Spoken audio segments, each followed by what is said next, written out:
Well, Numsa, meanwhile, is rejecting the unbundling. The unions has vowed to mobilise workers against it. Now, to engage us on this, we're joined by Numsa's spokesperson, Pagamile Hlubi Majola. Ms. Hlubi Majola, thank you very much for giving us your time.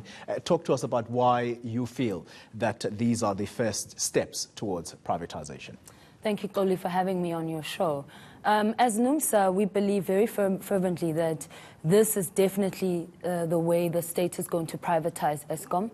In fact, long before this State of the Nation speech was made, even last week we issued a statement saying that we hear these calls for breaking Eskom up into compartments, and we know that it's nothing more than a cover for privatization. In fact, Chris has even confirmed this. Even when you look at the speech that the president presented last night, he talks about the introduction of an independent, state-owned, what does he call it? Independent, state-owned grid. Now, you're a journalist, Koli. Tell me, can you be independent and state-owned at the same time? I mean, that's just nonsense. We are being played for fools here. This is the privatization of Eskom, and when Chris talks about us breaking it up and allowing other and level playing fields, he's level playing fields in whose interest? In the interest of business. Certainly not in the interest of the working class majority and the poor. The reality is, though, that the power utility, Eskom, is inefficient. There are inefficiencies, and how do you stem those, or how do you get rid of those? What is the solution to those? Maybe you can tell us that. Well, absolutely. We're not denying that there are no inefficiencies. We've been saying consistently that there's a crisis. The problem is, how do you view the source of the crisis, and how do you deal decisively with the crisis? So what we're seeing right now, what we can tell you from our side as Labour, we've identified several holes that are the reason for Eskom's financial crisis. The one is the cost of coal. In fact, the Eskom CFO has said this many times during the Numsa application hearings, that Eskom's biggest cost hole is the cost of coal. Now, when you analyze that, Oli, for example, we have said as Numsa that the cost of coal is an example of rampant corruption and looting at Eskom. If you just look at the period between 2008 and 2015, you had coal costs going up 17% year on year. And there's no explanation from the Eskom management as to how this came to be. There's no demand for the monies to come back, even though it's obvious that corruption is behind it. Secondly, one of the holes is the cost overruns of the Medupi and Kusile projects. Not 1 cent has been recovered for that wasteful expenditure. Not one company has had to pay for the impact of those cost overruns. And now they are rushing to privatize. Now we know that when privatization occurs, I mean, it's a fact everywhere in the world. There's no example where privatization has happened for the benefit of the poor and the working class. The only people who benefit from privatization is big business, and it results in lots of jobs lost and in high energy costs. Here's an important question as well, though. The issue of non-payment. It was raised by the president. Non-paying communities have got to start paying for using electricity.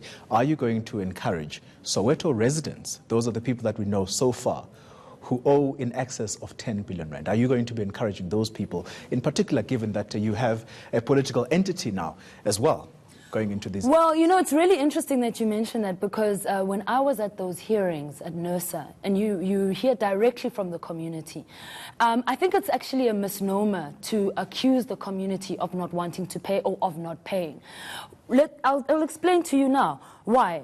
First of all, if we look at some of the debts that municipalities have, you know from having done these stories even as ENCA that the majority of the time the community is paying, but the municipality is not handing the money over to Eskom. I mean, that you guys have reported on. But the communities do not want prepaid meters. Now, let me tell you why, because this is what I heard at the hearings. You had different groups of members of communities saying one thing. They have a problem with the way that Eskom has been rolling out this prepaid service. So you have parts of Soweto where there's prepaid and they're paying a particular rate. There's other parts where the rates are very high. There's other parts where the rates are very low. There's other parts where there's no prepaid and no one is paying. And we heard, for example, many different community groupings saying that we have called Eskom to say they must come to us so that we can discuss with them what is affordable to us. We would like to pay a flat rate. I heard that over and over again from different members of the community.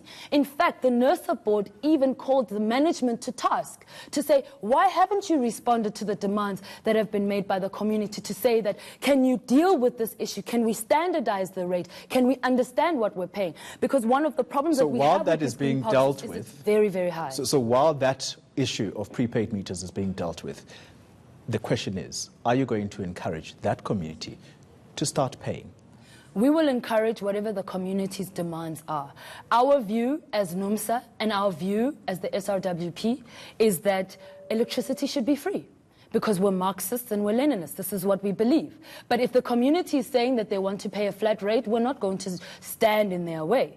The fact of the matter is that we believe that electricity should be cheap, particularly for industry, because that's going to aid business, it's going to help our economy. And it's interesting because even when you read that speech, we already know that things are about to worsen for the working class because the president spoke about increasing the tariffs. So you already have a situation where they want to privatize Eskom, which is going to result in huge joblessness, and the tariffs are going to increase. But then this is not to the benefit of the working class. But then, if you bring in independent power producers, what will it help doing? It will break the monopoly that is Eskom. Are you in favor of the introduction of independent power producers? Because that will definitely reduce costs. That's what we've been told. No, but that's a lie. And in fact, Kulu Pasiwe of Eskom confirmed that independent power producers are very costly. In fact, part of the reason that Eskom is in a financial hole today is because of independent power producers. 2016, 2017, those independent power producers cost Eskom in excess of 9 billion because Eskom pays R2.20 to procure electricity from IPPs when it can procure the same electricity at 50 cents per kilowatt hour through coal. That's a nonsensical business model, and it's part of the reason Eskom is collapsing. But the reason nobody wants to stop the project is because it benefits Ramaphosa and his relatives. Do you have that for a fact? Is there proof of that? Where have you been? Haven't you read in the papers about Patrice Motsepe and his investment in renewable energy? Is he not a relative of the president and the energy minister? This is a project which has been designed for the benefit of the ANC elite.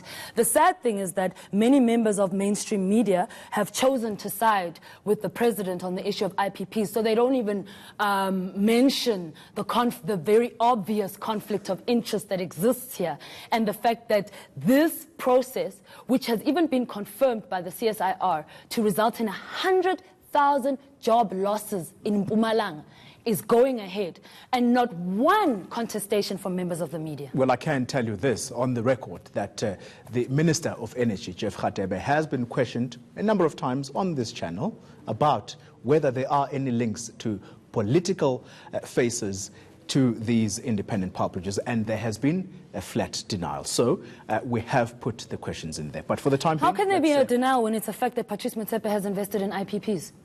So in other words, he's lied on this channel and nobody interrogated him on the lie. No. I said we spoke to Minister Jeff. No, but I'm just pointing it out. To Mr. I'm just pointing it out, though. When we it's get a that reality, chance, though. I'm sure we will have the opportunity to pose the question. Please Thank you very much for your time for the time being. Thank you very much, Pagamile Hlubi, and she is the spokesperson for the Metal Workers Union, Numsa.